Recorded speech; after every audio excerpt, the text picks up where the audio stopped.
अपने आप में देश है। इस एरिया में ये हर एक चीज इजीली अवेलेबल हो जाता था। इस वजह से यहीं जनसंख्या बढ़ने लगी और यहाँ पे खेत का साइज बड़ा बड़ा है। किसान इंडस्ट्रियल खेती करता है पेट पालने के लिए। हमारे बिहार में खेत इतना छोटा है और वो खेती केवल पेट पालने के लिए करते हैं। और जब आपके पास पैसे, गोरखपुर देवरिया कुशीनगर के आसपास एक नया जिला बनाया जा रहा है, उसका परिसीमन चल रहा है। यहाँ एक नया जिला बनेगा, 75 को तो ये वो 76 बना देगा जिला उत्तर प्रदेश में। अपने आप में देश है उत्तर प्रदेश।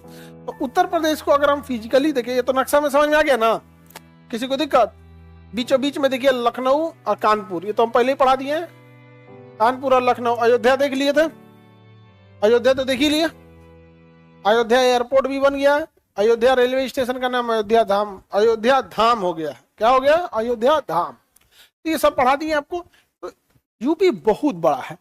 अगर इसको देखा जाए तो इसे पॉलिटिकली 4 ग्रुप में बांटते हैं। इसे कहते हैं पश्चिम प्रदेश, नीचे वाले को कहते हैं बुंदेलखंड, इसे कहते हैं अवध, इसे कहते हैं पूर्वांचल। ये कौन हो गया? पश्चिम प्रदेश। ये हो गया अवध और ये हो गया बुंदेलखंड। बुंदेलखंड ये सूखा ग्रस्त है, थोड़ा इधर समस्या ज्यादा है यहाँ पर। और ये पूर्वांचल। अब हर जगह की अलग अलग समस्या है। इसमें सबसे ज्यादा विकसित पश्चिम प्रदेश है। पश्चिम प्रदेश विकसित होने के रीजन है, एक दिल्ली से सटा होने की वजह हैविली इंडस्ट्रियलाइज है और यहाँ पे खेत का साइज बड़ा बड़ा है। खेत का साइज बड़ा होने से ना किसान इंडस्ट्रियल खेती करता है पेट पालने के लिए। हमारे बिहार में खेत इतना छोटा है, आप सब के सब ज्यादातर 90% आप में विद्यार्थी किसान फैमिली से आते हैं और वो खेती केवल पेट पालने के लिए करते हैं। क्या भैया तो काम हो, गेहूं कटेगा बेचाएगा तो कुछ पैसा आएगा। किसी का 4 बीघा 5 बीघा, मतलब ज्यादातर का खेत 10 बीघा के अंदर है। आप में ज्यादातर लोगों का खेत कितना है? 10 बीघा के अंदर। इसमें से 10 बीघा से ज्यादा वाले खेत वाले हाथ उठाओ तो इनका 10 बीघा से जाते हैं। देखो 2% भी नहीं है। 2% भी है नहीं है यहाँ पर। समझ में आएगी नहीं? अब 10 बीघा से कम खेती है तो उसमें कितना ही कर लीजिएगा खेती में? 10 बीघा से कम खेती में कितना ही क्या खेती कर लीजिएगा? नहीं कर पाएंगे। और यहाँ खेत देखिएगा ना, किसी के 500 बीघा 800 बीघा 1200 बीघा ऐसे ऐसे खेत मिलेगा यहाँ पे इस एरिया में। तो बड़े बड़े आकार का साइज है, इससे उत्पादन क्षमता बढ़ती है। और जब आपके पास पैसे ज्यादा आएंगे ना, तो देखिए अगर किसी के 500 बीघा खेत है तो क्या आपको लगता है कि दूसरे का ट्रैक्टर बुलाएगा? वो अपना ट्रैक्टर, किसी का 2 बीघा खेत है तो अपन ट्रैक्टर रखेगा वो, का लिए अपन ट्रैक्टर रखेगा? तो उनके पास मशीनरी ज्यादा है, भंडारण क्षमता ज्यादा है।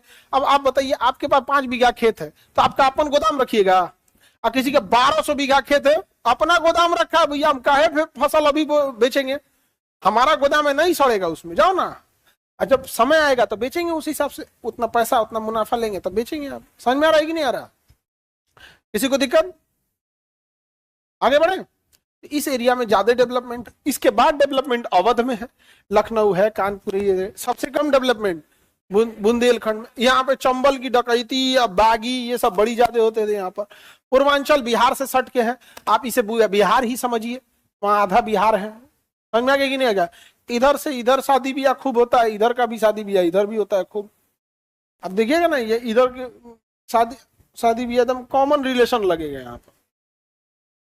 तो ये एकदम बिहार ही समझिए। यहाँ भी वही समस्या, इंडस्ट्री है नहीं, खेत का साइज छोटा है, ये इसे बिहार ही समझ जाएंगे यहाँ पे इंडस्ट्रियलाइजेशन के नाम पे। यहाँ पे बनारस ठीक ठाक है इधर, और एक गोरखपुर ठीक है, कुछ कुछ शहर है, आजमगढ़ है, इस टाइप के कुछ कुछ शहर आपको यहाँ मिलेंगे यहाँ पर। बाकी उतना डेवलपमेंट इस एरिया में पश्चिम प्रदेश के तुलना में नहीं है।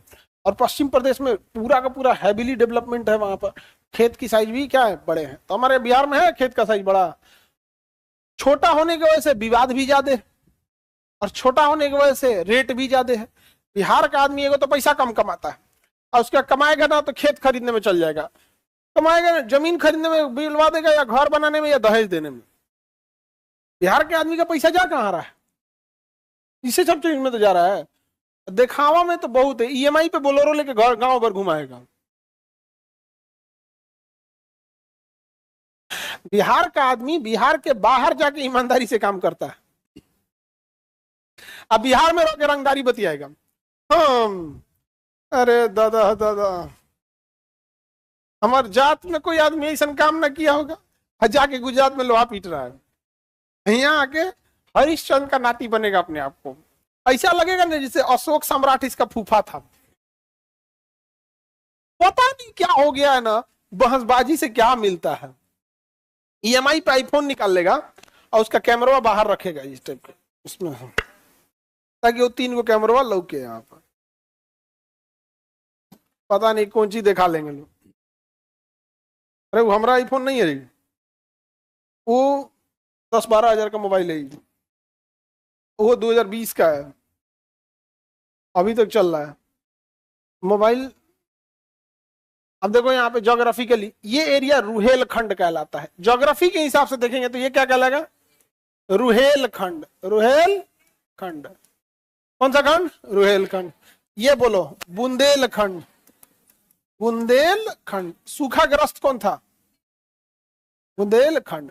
ये वाला है अवध का मैदान। कौन सा मैदान? अवध का मैदान। कौन सा मैदान? अवध का मैदान। और बीच में जाएगी गंगा का मैदान, बीचों बीच में गंगा का मैदान। कौन सा मैदान? गंगा का मैदान।